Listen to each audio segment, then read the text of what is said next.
There are people who hear what others never say.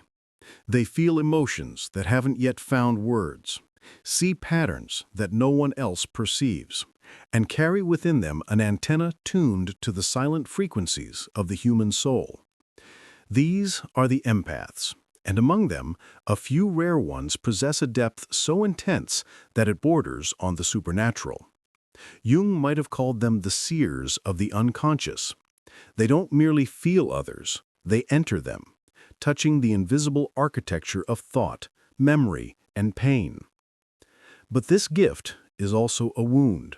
To feel everything is to live without skin. The super empath walks through the world exposed, absorbing grief like oxygen.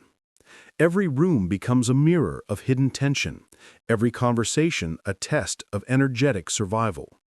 They can sense deceit before words are spoken, and pain before it's confessed. And yet, while others are drawn to their light, few understand the cost of radiating it.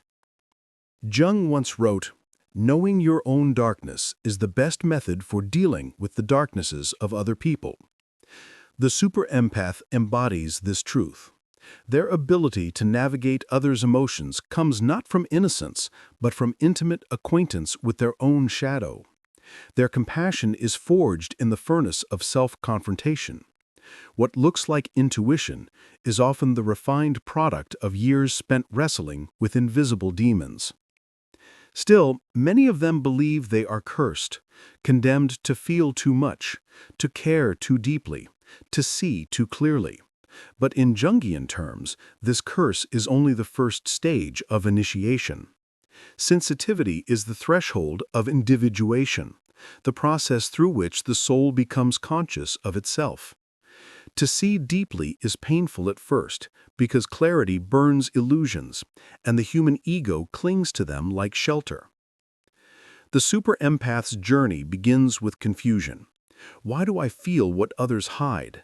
Why does their pain echo in me? But slowly the realization dawns that this pain is not punishment, it is perception. It is the psyche's radar, scanning the collective unconscious for truth. Their suffering is the toll of seeing clearly in a blind world. So the real question is not whether they can bear it, but whether they can understand it. Because what they carry is not only empathy, but insight, not only emotion, but intelligence, a dark intelligence that emerges when feeling meets awareness. And perhaps beneath all the chaos and exhaustion lies a deeper question, one that marks the turning point of every awakening soul. What if the pain you feel so deeply was never a curse, but the instrument through which your soul learns to see? Empathy, at its deepest level, is not an emotion. It is perception. Carl Jung would have said it is the ability to sense the living symbols that move within the collective unconscious. The super empath is not simply kind or compassionate. They are attuned to the unseen architecture behind human behavior. When they walk into a room, they do not just perceive faces or gestures. They feel the vibrations of unspoken guilt, unprocessed grief, and the faint pulse of repressed desire moving through others like hidden tides. To the super empath, emotion is language, and silence is its dialect. They hear the tremor behind laughter, the insecurity behind arrogance, the plea behind anger. What others mistake for intuition is in fact a sophisticated decoding of unconscious communication. They do not guess, they know. But this knowing is rarely gentle, because when you can see beneath masks, you are forced to face the truth that most people are not who they appear to be. Jung taught that every human relationship is an alchemical vessel, a container in which projections collide. The empath lives within this vessel constantly. When others encounter them, their unconscious begins to speak. Suppressed feelings rise to the surface, seeking recognition. The empath becomes a mirror so clear that others see themselves and recoil. They sense that this person sees through them, and something primitive within resists. This is the paradox.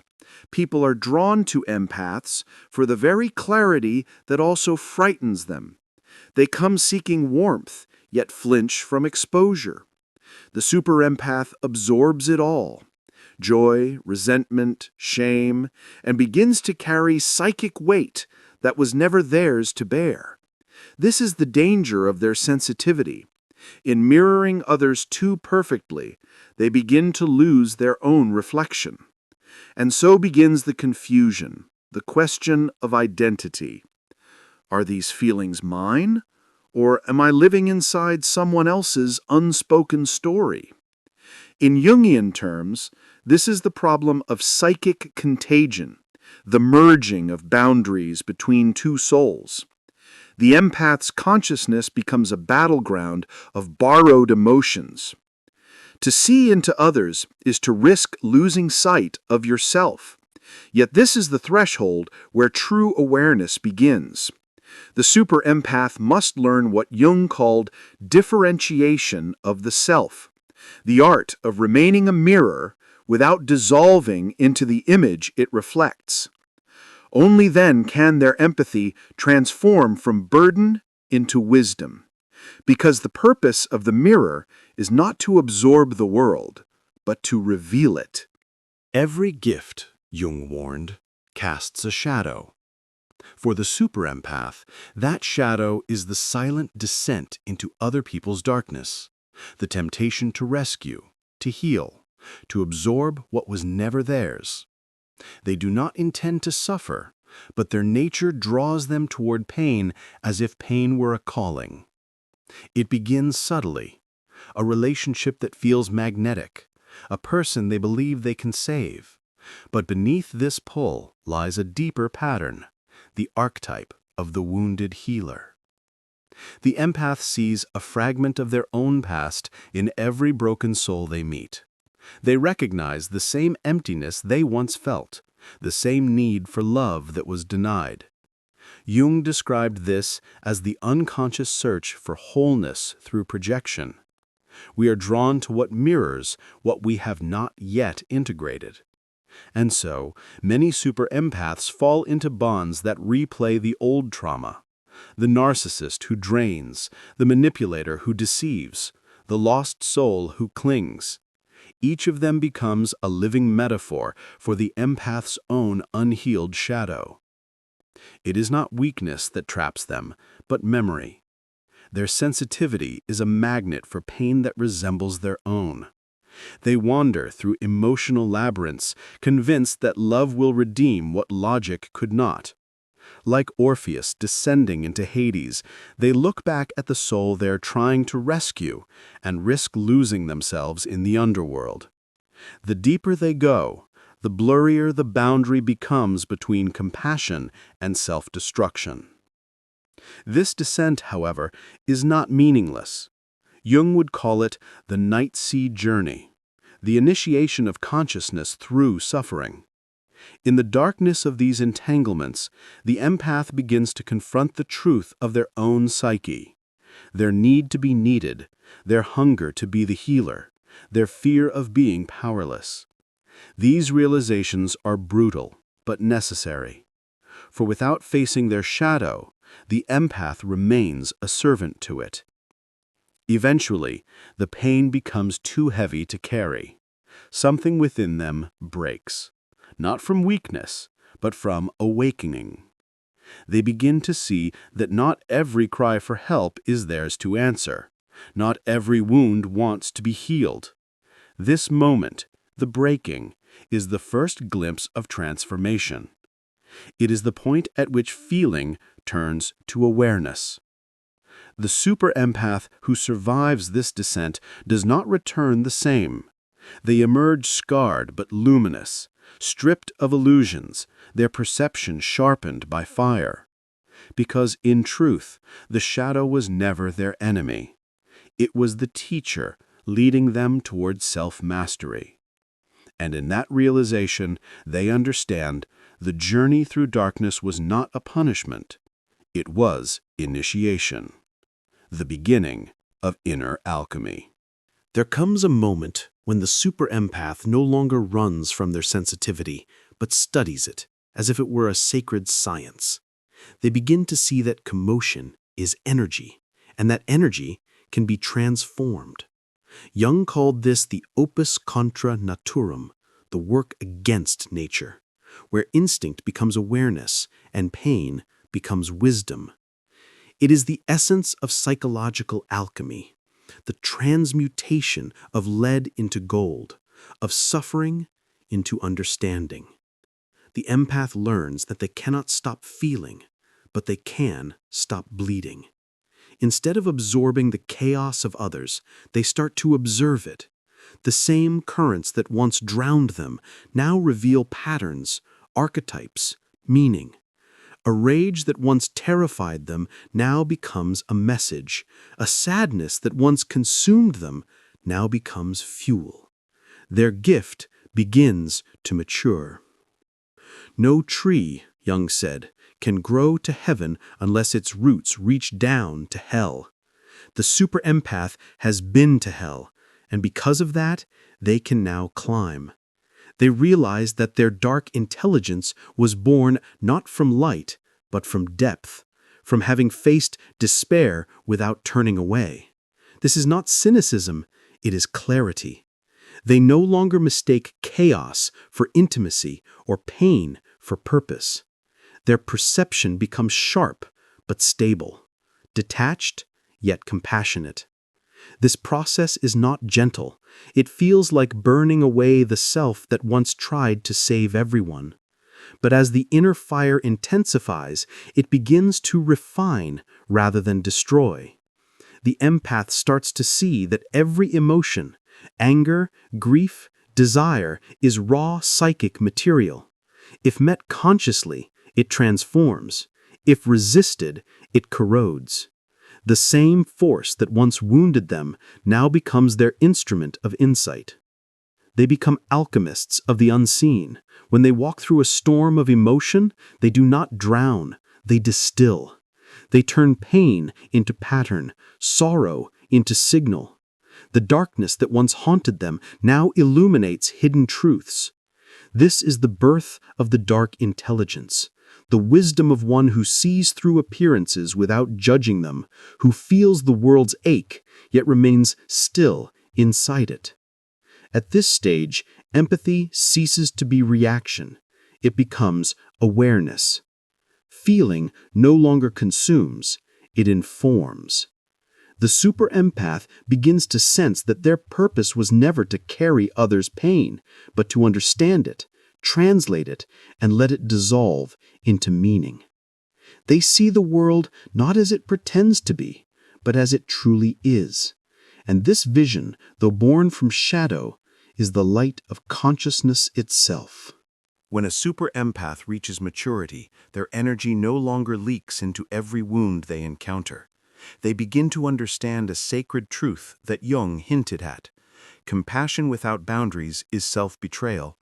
Love, to remain divine, must be ordered by wisdom. The empath who once tried to save everyone now learns the discipline of silence, the sovereignty of inner stillness. They start to see that not every darkness wants to be illuminated. Some people need their shadows a little longer, to learn, to transform, to awaken on their own terms. The evolved empath respects that rhythm. They no longer confuse control with care. They no longer rescue to feel valuable. Instead, they radiate a calm presence that heals not by interference, but by example. Their empathy becomes power, serene, measured, invisible. Jung spoke of individuation as the integration of opposites, masculine and feminine, light and dark, spirit and matter. The super empath embodies this synthesis. They have traveled through chaos and returned with balance. Within them, the healer and the warrior coexist. They can open their heart without losing their center. They can listen deeply without dissolving into the pain they hear. This is the mark of mastery. the ability to feel fully while remaining free. The archetype that now awakens within them is that of the inner king or queen, not a ruler of others, but of their own psychic realm. Their authority is not domination, but alignment. They do not command energy through force, but through coherence. Their presence alone shifts the atmosphere of a room because it carries integrity, a frequency that says, "I am here, but I am not your mirror anymore." In this stage, power ceases to mean control over others. It becomes alignment with truth. The super empath no longer overextends, no longer justifies their intuition, no longer apologizes for their depth. They understand that the same sensitivity that once hurt them is now their compass, a finely tuned guidance system that points unerringly toward authenticity. Relationships begin to change. They no longer attract those who feed on empathy, but those who reciprocate it. The narcissist loses interest, the manipulator finds no entry point. The empath's light has become structured, no longer a flood, but a flame. This is the true test of transformation, remaining open without being consumed, remaining kind without being naive. It is the art of walking through the world with both heart and discernment, feeling everything, yet choosing what to let in. For in the end, power, when purified by love, becomes light. In the end, everything the super empath endured, the confusion, the exhaustion, the heartbreak, was never meaningless. It was initiation. Through every descent into chaos, they were learning the one art that cannot be taught: how to see clearly without losing tenderness. The pain was not the punishment, it was the polishing of perception. They returned to the world no longer as the fragile listener of others' sorrows, but as one who understands the language of souls. Their senses are still open, but now disciplined, attuned, not invaded. They walk among people and feel their undercurrents, yet the waves no longer drown them. They have learned to let the emotion pass through without attaching to it. The mirror remains clear, but the reflection no longer binds. The integration Jung spoke of, the reconciliation of shadow and light, begins here. The super empath no longer divides their nature into good and bad, dark and bright. They recognize that what they once called darkness was only unclaimed power, waiting to be made conscious. What they once feared as weakness now reveals itself as depth. The self they tried to fix was never broken, only incomplete. This realization changes everything. They stop seeking validation in being the good one, the healer, the savior. They understand that their presence itself, balanced, lucid, and kind, is healing enough. The empathy that once made them suffer now allows them to love without illusion, to forgive without forgetting, to see humanity not as tragedy, but as process. In this final stage, their intelligence becomes luminous. The dark intelligence that once frightened them is revealed to be divine sight, the wisdom born from the union of emotion and awareness. They have touched the unconscious and returned carrying gold, insight, compassion, clarity. And this gold, unlike emotion, cannot be drained or stolen. It radiates quietly, transforming everything it touches. They now understand what Jung meant when he said that enlightenment is not imagining figures of light, but making the darkness conscious. The super empath does not escape the darkness. They illuminate it. They move through life as witnesses of truth, unarmed, yet unafraid. Because they have learned that empathy was never about feeling everything. It was about perceiving reality through the eyes of the soul. And that illumination, silent, unwavering, compassionate, is the highest form of love.